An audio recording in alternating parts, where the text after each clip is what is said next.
Maintenant, donc, c'est vrai que, donc, un petit peu, la réforme constitutionnelle de 95, je crois, de Raffarin, c'est celle-là qui a créé les collectivités à statut spécifique, je crois que c'est comme ça qu'on les appelle, et qui a introduit les dispositions constitutionnelles qui permettent aujourd'hui le référendum et les décisions que j'espère pour l'Alsace prochainement. C'est quelque chose qui est un petit peu issu du problème corse. Et c'est pour ça que la première expérimentation a été ce fameux référendum de 2003 en Corse. Alors là-dessus, je vais dire un petit peu deux mots, car cette expérience est une expérience cruelle. Nous avons perdu ce référendum pour presque rien. Je crois que c'était 50,2 voix pour 2% des voix pour le non et 49,8 pour le oui. Si vous y ajoutez, si vous y appliquer, comment dire, les incertitudes des scrutins corses, je pense que Louis avait gagné. Je ne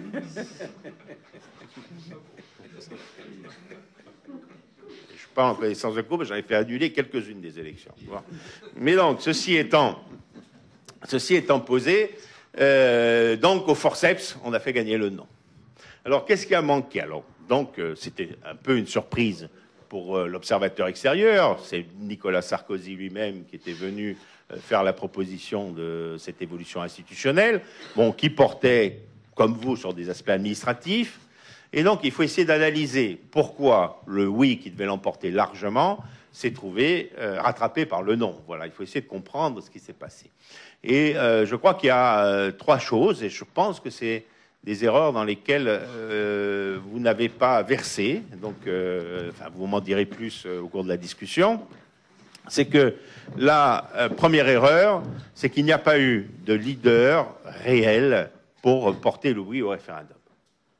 Alors, ça tient à des choses qui sont un peu spécifiques. En gros, demain, vous avez Camille de Rocazère, qui est le leader de la droite, qui vient tenir réunion publique avec Paul Jacob, qui est le leader de la gauche, qui était aussi pour le oui. Il a l'impression qu'il perd la moitié de son électorat, quoi. Voilà, déjà, pour commencer, n'est-ce pas? Il y a une sorte de guerre de tranchées permanente dans la vie politique qui est très handicapante quand il faut porter l'intérêt commun. Parce que, bon, on peut être de droite, on peut être de gauche, puis il y a un intérêt commun de la population. Alors, c'est sûr que c'est assez étrange, parce que les relations humaines sont plutôt bonnes. Il n'y a pas de mauvaises relations, y compris quand on est très éloigné politiquement. Mais les relations politiques sont très, très piégeuses. Voilà, tout est piégeux dans la relation politique.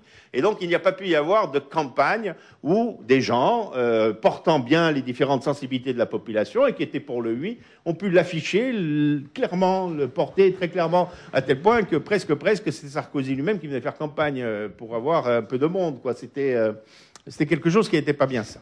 Ensuite, dans ma famille politique, donc celle des autonomistes, on se trouvait face à un dilemme, c'est-à-dire que nous avions une demande politique, l'État apportait une réponse administrative, positive, nous l'avons soutenue, mais décevante, parce qu'on attendait autre chose. Et vous avez toujours un peu cette logique de ceux qui veulent plus et de ceux qui ne veulent pas. Quand ils se mettent ensemble, ça fait une majorité. Voilà, ça c'est terrible, hein. Il y a ceux qui sont contre parce que c'est pas assez, il y a ceux qui sont contre parce que c'est trop. Quand ils s'ajoutent ensemble, pof, ils vous créent une situation qui est tout à fait aberrante et qui bouleverse finalement la vie démocratique. Voilà. Donc ça, il y a un piège là derrière. Et dans ma famille politique, qui était importante et qui aurait dû peser très très lourdement pour le oui, je me suis retrouvé, moi, maire de ma commune, obligé d'appeler mes cousins germains, mes machins, parce qu'ils ne venaient pas voter. En disant, ouais, on va passer tout seul, oh là là, et puis alors, et même Sarkozy, et alors, je vais faire la route, voilà. Donc, vous voyez un peu le problème. Faites attention à ces phénomènes qui sont qu'on vote ce pourquoi on est mobilisé. Ce qui est consensuel appartient à tout le monde, donc appartient à personne. Et les gens se mobilisent pour ce qui leur appartient, quoi. C'est ça la logique d'une dynamique électorale. Et donc, il faut trouver les mots et trouver les réunions, comme cette occasion, pour éviter ce piège. Et enfin, la dernière chose, il faut se méfier des conservatismes, quoi. Les habitudes, les conservatismes, bon, c'est sûr, c'est, comment dire, c'est des conforts. Bon, voilà, on sait, le conseiller général, bon, déjà, le maire, il sait son conseiller général. Bon, voilà, le confort, on y tient énormément, quoi.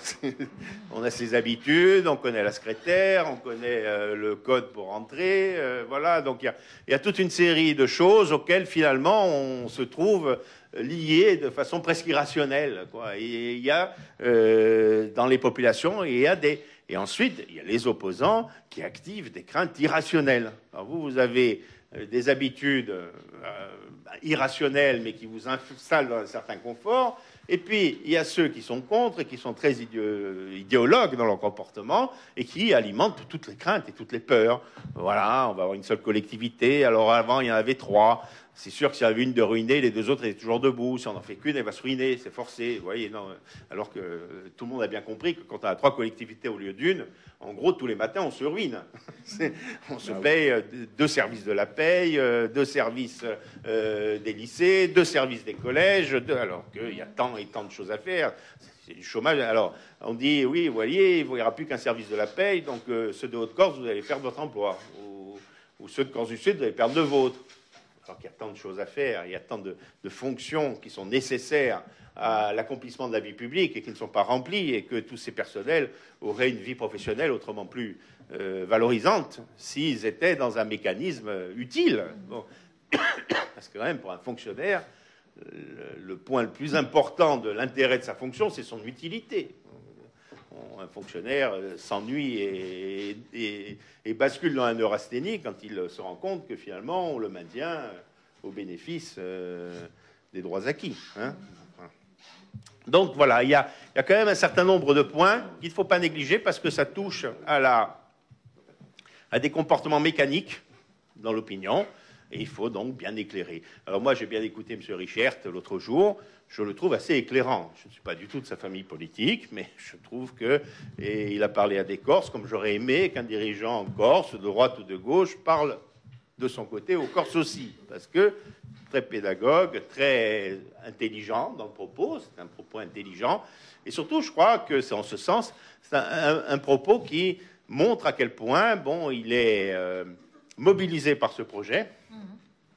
Et surtout, pas pour lui-même, mais je pense vraiment pour une classe politique autour de lui qui est intéressée et soudée.